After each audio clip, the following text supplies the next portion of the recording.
Hi, Brian Lawton back with you from the Wisconsin offices of Property Revival Realty. Thanks for joining me today. We're going to talk about 5 tips for first-time home buyers as you get started through this process. And my first tip for you is to know your credit score. There's free online services. I've got a link in the notes below.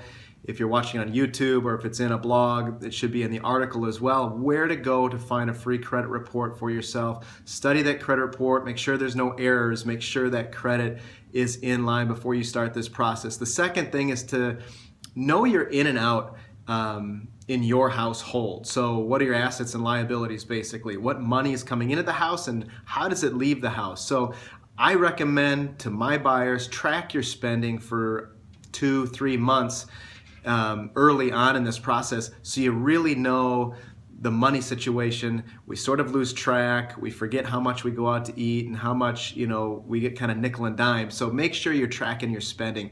The third thing is to get documents together. You first-time home buyers need to have pay stubs collected, at least the 2 most recent pay stubs. You need to have your W-2s from the last 2 years, your tax returns from the last 2 years.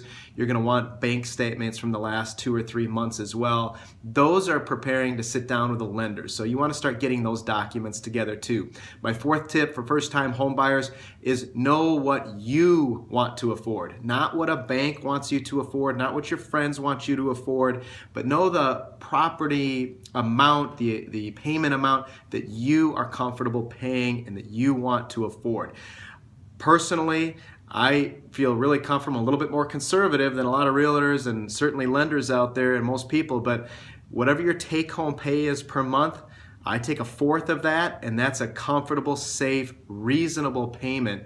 So if you bring in $4,000 a month after tax, $1,000 a month payment is kind of where I go with that. In my comfort level. A lender is going to take you a lot higher than that, into the mid 30%, but just know what you are comfortable personally affording.